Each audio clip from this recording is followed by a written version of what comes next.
Right, we've got Jim, John, and Mickael, and we're going to talk about something that you haven't heard for the whole of the event. We're going to discuss something that's kind of, would you say it's hidden away or kind of out of sight, out of mind? Would that be a fair description? It's out of mind. It's out of mind, and shouldn't be. It shouldn't be. No, right. So hopefully this is going to be something you haven't heard about. Some of what we do here over the 2 days is some degree of, I wouldn't necessarily call it repetition, but it's, you know, it's looking at the key aspects of manganese, copper, cobalt, graphite. We all know this very well, but we're not going to be talking about that. We're going to be talking about some other things. So Jim, would you like to kick off first by who you are, what you do? Give us a flavor of that, please. Yeah, so I work for Honeywell. Honeywell is, among other things, is a chemical company. We do about $10 billion in chemistry. And we have a plant that makes hydrofluoric acid in Louisiana. And we're interested in getting into the battery salts business. And I just want to talk about that aspect of the supply chain and how it needs some help. Good. Well, we clearly know that we need a lot of help with all of this stuff. So, yeah, that's definitely where we are. John, please give us a flavor then of where you've been, what your kind of background is, and what you're now doing and what we're going to talk about. Yeah, so I'm John Passalacqua. I'm with First Phosphate. My background is in technology and also in capital markets. We are into phosphate, the world's purest form of phosphate. 1% of the world's purest phosphate, igneous rock, found 2 hours north of Quebec City in the Saguenay-Lac-Saint-Jean area of Quebec. I believe the area that is going to become the LFP battery valley of North America. I believe that all the phosphate necessary for electrification and LFP production for electric vehicles, large-scale energy storage will come from the Saguenay-Lac-Saint-Jean area of Quebec, as might all the cathode active material. We're here to bring these important resources to market and to create a strategic reserve of phosphate for North America. Not only that, but a purified phosphoric acid plant in the Saguenay region of Quebec to be able to supply all of North America with its strategic reserves of, you know, what would be the middle stream necessity that has been far too long overlooked.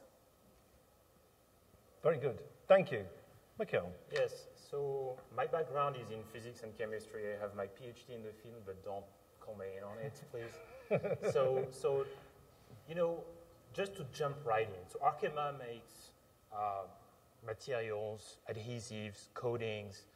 What we want to talk about today, and you mentioned something we didn't talk about it too much, there's several elephants in the room. Yeah, there's right? a herd of them. Right, there's a herd of elephants in the room. This one is particular because it's invisible. Let me give you an image. Let's say you want to build a book. You want to make a book. You start your procurement, and then you're like, okay, I want pages. I want my paper. I want white paper, so I'm going to work on hydrogen peroxide to whiten that stuff. I want the ink. I want material for the cover. I want an author. I want an illustrator. I have everything. Guess what you don't have? The glue. So what we make with PVDF, our Kynar PVDF, is the glue that holds all of the battery components together. So now,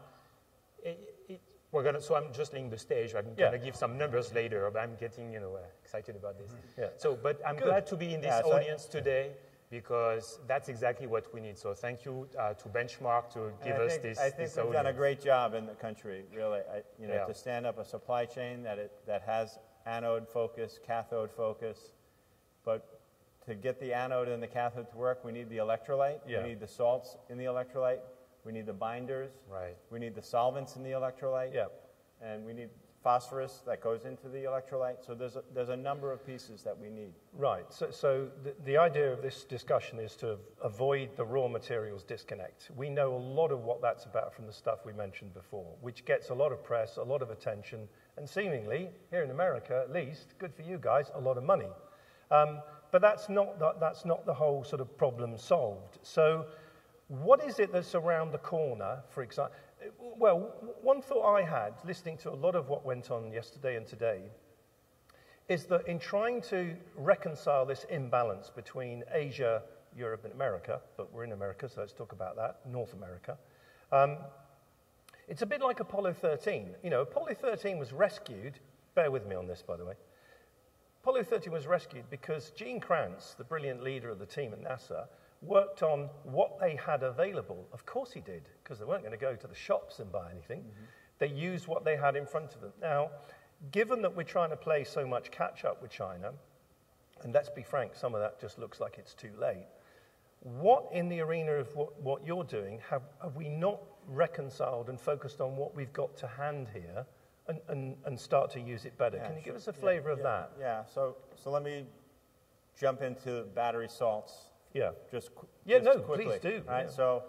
so in every battery there's an electrolyte, and it's basically salt dissolved in solvent. And that salt today, there's really a favorite. It's called LiPF6. It needs phosphorus, it needs fluorine, it needs lithium. And to make that, there's basically two ways to make it. One is a phosphoric acid-based route, and one is a phosphorus chloride-based route. Most people in the world use phosphorus chloride, and to make phosphorus chloride, you first need to make phosphorus metal. Yep. The problem with that is to make phosphorus metal, you have to burn carbon. And the other problem with that is that supply chain happens to be in Asia as well. What we should be thinking about when we're making LiPF6 in America is a LiPF6 supply chain that is independent or is self-sustaining in America. We have phosphorus in America. There's phosphorus in Canada. John will tell you all about how it's going to be the best phosphorus ever. We should be thinking about making LiPF6 in America with American phosphoric acid for America. Can I piggyback on what you just said, Jim? So I think the audience needs to understand why LiFSI is important, right? Because right now there's LiPF6, so all the salts, but it's coming from China, okay? But the future of electrification relies also on better range, fast charging. If you want fast charging, that means your electrons go from one way to the other way of electrode and cathode very quickly, right? If you do that, most of the chemical compounds that we know today would break up. They would decompose and degrade. LiFSI, it would be the next generation that's really stable when you get to those higher voltages, around 4 volts and above, 4 to 5 volts, which is the range of all solid-state batteries and all this next generation. We need to enable that. We're talking about catching up. Let's take a step ahead of competition. Actually, if we take a step back and look long-term, we should be thinking about phosphorus and fluorine. They're both minerals that the world only has a finite handle on economically. And LiFSI, which is a next-generation salt, probably in 30 years it'll probably be 1/3 to 1/2 of the battery salt. Right. We don't have any plans on the books in America today, right. But it doesn't have any phosphorus in it, and it has 1/3 of the amount of fluorine. So we should be thinking about that from a long-term strategic. But why aren't we then? Why aren't we? Given there's all of this money now being, thrown like some kind of emergency sort of Band-Aid thing, why are we doing that then, and not at the same time, or are we having this narrative? Well, that's a good question, right? I'm supposed to ask good questions. So we'd love to do this project, right?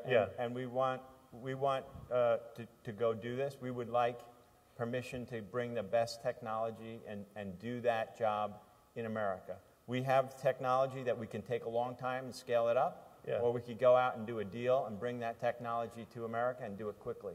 Right. Go on.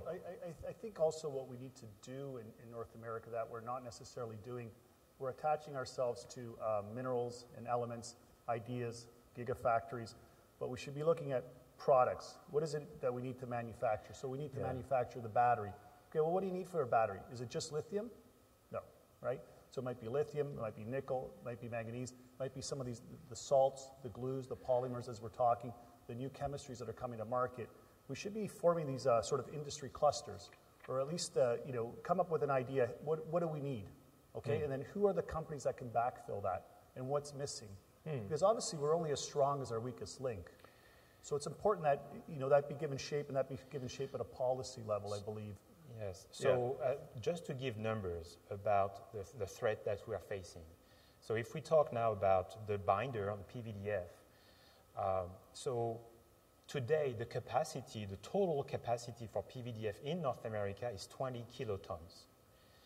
The new need for EVs is going to be just for EVs, because brace yourself, the semiconductor industry is also a big consumer of PVDF.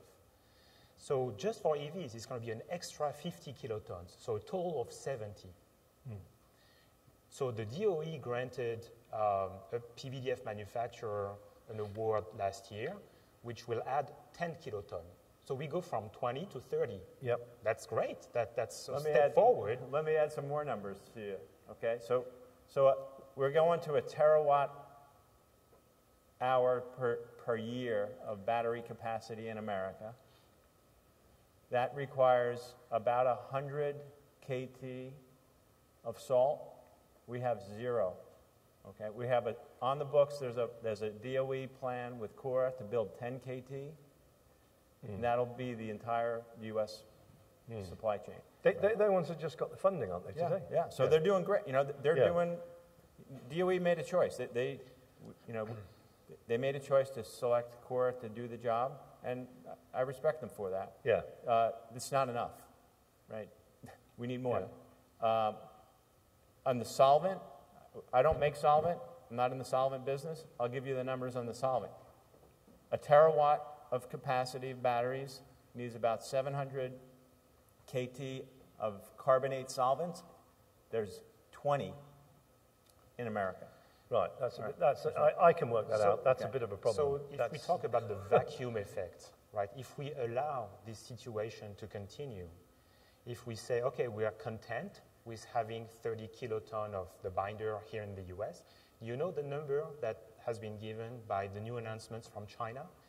300 KT.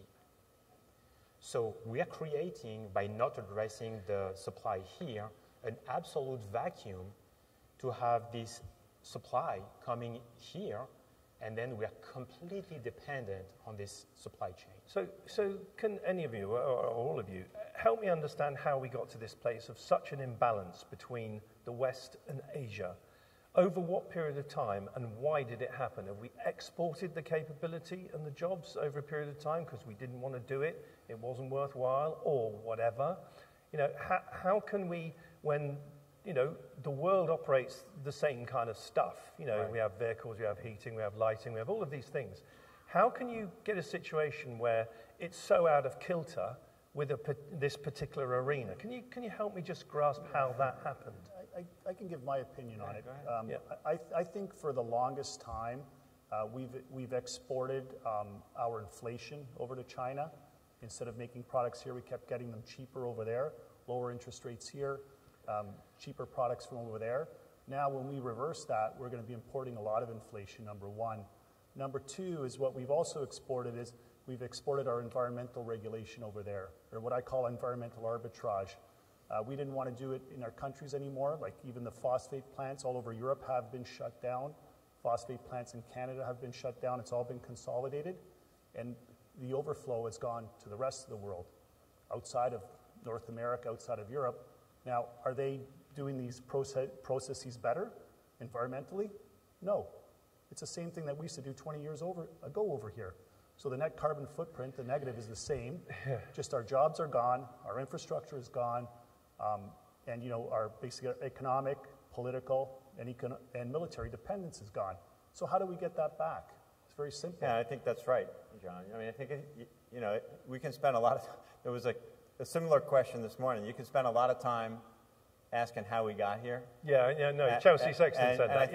I think we're better off thinking about how do we make the correction? Because we can make the correction. Yeah. This is very much within our control to correct. Right. But John, you said, can you just help me understand, because maybe I'm just a bit dim, maybe it's just I'm British.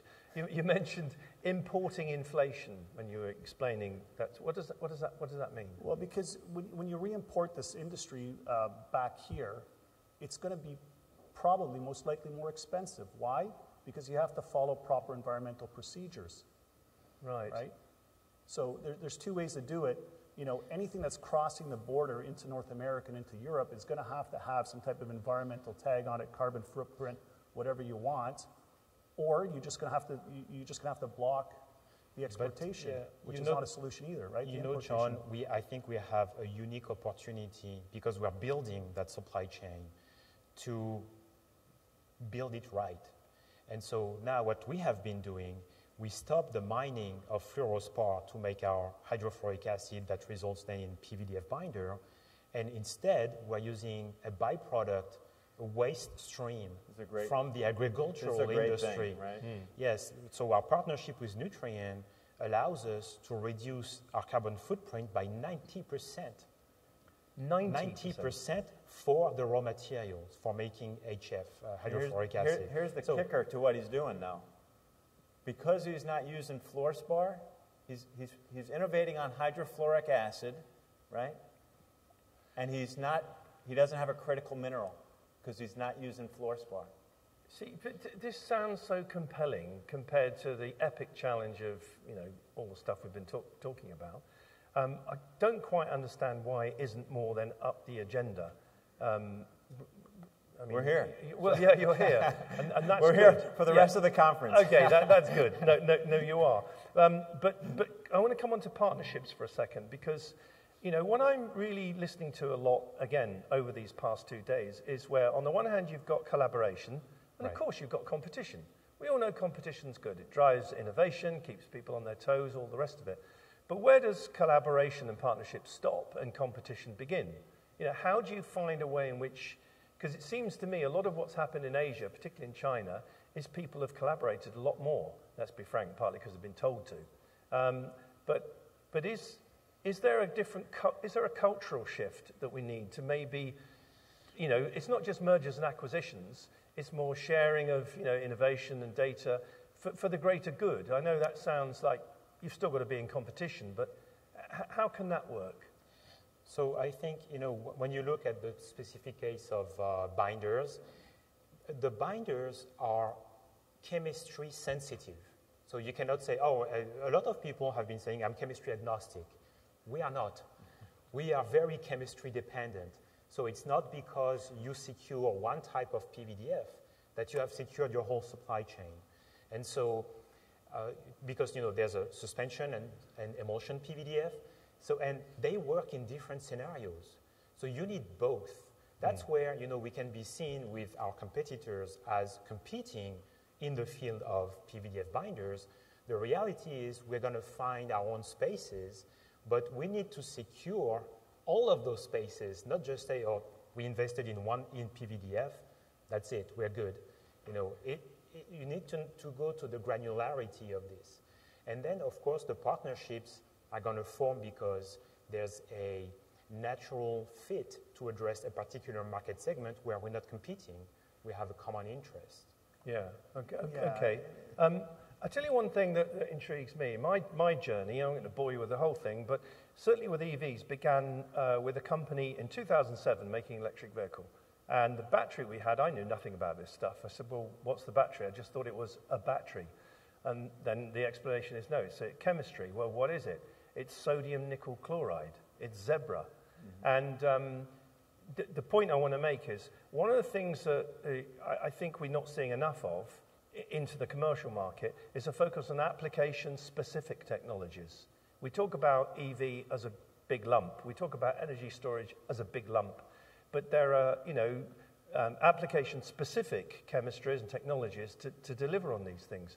So I'd like to come on ESS in a minute, but talking about electric vehicles, where then and what you're doing, do you think, I mean, is sodium nickel chloride a chemistry that we should see back again because it kind of it's been shoved in the corner, so to speak? I think what we need to do, I think we need to address sometimes, you know, there's what we want to have versus, you know, what we need to have, right? And what we can get access to. I think, what might happen inside of North America is we should stand back and say, well, what do we have available? What are the elements that we have available? And like Mickael was saying, what's available there in the byproduct streams of other companies, across other industries? What's available on the ground? What can we mine? What can we actually get to? And based on that, what can we create, right? So, when you look at something like phosphate, I mean, what we have of the strategic reserve in the Saguenay-Lac-Saint-Jean region of Quebec, if we make that a priority, we have the ability to create a number of purified phosphoric acid plants. And if we look at that in a non-competitive, in an altruistic fashion, like there can be competition after everybody. So what we'd like to do is kind of go back to the idea of the grain cooperative, where everybody comes in, everybody owns a little bit of the access to the grain elevator, purified phosphoric acid plant. Everybody takes a piece of it, but then everybody goes out and creates their own products. They compete. And 2 or 3 competitors could own the offtake on the purified phosphoric acid plant, but then they could go out and they can make LFP battery in all different ways. And that's what we plan to do. I think that what you're seeing is that batteries are complicated, right? They each have their own supply chain. But I will say that there is some movement afoot, particularly by CATL, to bring in sodium batteries. And there are other sodium-based battery chemistries that will need the PF6 molecule, so you can put sodium PF6 on it, or the FSI molecule, you can put sodium on the FSI molecule. So there will be, if we do this right, where we get a battery salt infrastructure, we will have some ability to make other chemistries. But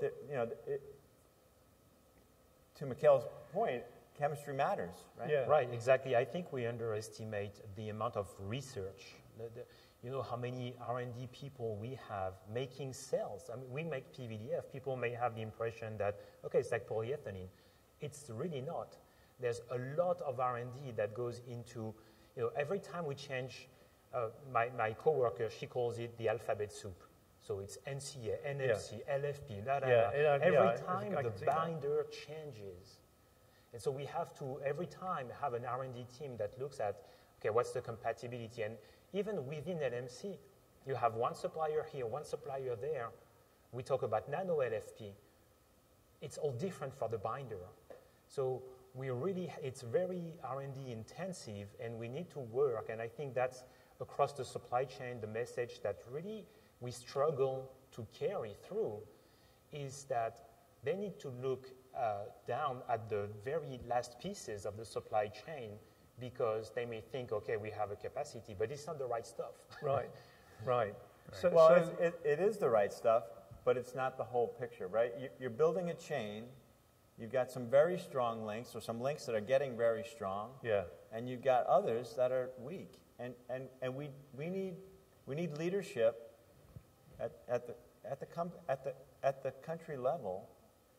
There's companies and there's investments that want to happen. So we just need to be able to let them happen, or to encourage them to happen. I don't want to put words in your mouth, but are you sort of implying that the Inflation Reduction Act, well intended as it is a little bit of kind of let's just cut and paste what China have done and try and catch up and chuck a load of money at it, rather than having like a kind of think tank, if you like, and you look at things holistically, and you kind of have a forum in which you bring people in, and it's facilitated in a way in which you say, okay, let's look at the pluses and minuses, like a SWOT analysis, let's call it that. Right. Rather than the loudest voice in the room or the biggest company in the room gets the biggest chunk of money. And that ends up being a little bit like the fossil fuel industry, one way or the other. Those that shout loudest, those with the best lobbyists get all the money. Rather than it being science-based, engineering-based, physics-based, etc. Is that kind of where we are? Because, sorry, it's a very long-winded thing, but because the thing I noticed going to China a few times was there's an event called EV100, and they bring together in Beijing government, companies, entrepreneurs, investors, and they all come in and they consolidate, what did we say we were going to do last year? What did we get done? How did it work? And it's almost like a school report, and then they reflect on it and move forward. But what it is a holistic kind of government-led, inevitably in China, But it seems to work really well. And when I reflect on how the EV chronology maturity has happened in China over this 10 or 15 years, that is a lot to do with it. That culture of taking a holistic perspective on things. Yeah, and sometimes it's crazy to my mind that LFP now is supposedly the new thing. It's not the new thing at all. It's been around forever. But how come it's suddenly become flavor of the month? I think there's one thing we have to learn in the Western world that we're not used to. We're used to leading. We're not used to being behind. That's true. So what does it look to be the last dog in the pack, right? You know that expression, right? So put ourselves a little bit, let's drop the ego and let's go back a bit and say, okay, we're behind. So what do you do when you're the underdog? What do you do when you're down in your football match, soccer match, however you call it? What do you do? Right? So you play defense, you start to realign. I think the Inflation Reduction Act was a great start. I think it's a moving target, just like everything is. It's got to be updated, and I think we have to be respectful of ourselves that we're trying. We won't get there. Nothing's going to be perfect off the gate, but it's got to move. It's got to move, and it's got to evolve. Yeah, but to the point of LFP, why it's becoming the new thing? We have the early adopters, which are now everybody's using NMC now, but the problem is there's not enough NMC for everybody. Yeah. And how do you, especially cobalt is a huge issue in terms of sourcing, ethical concerns, and the cost may, because of this situation, it can become uncontrollable. So there's that issue.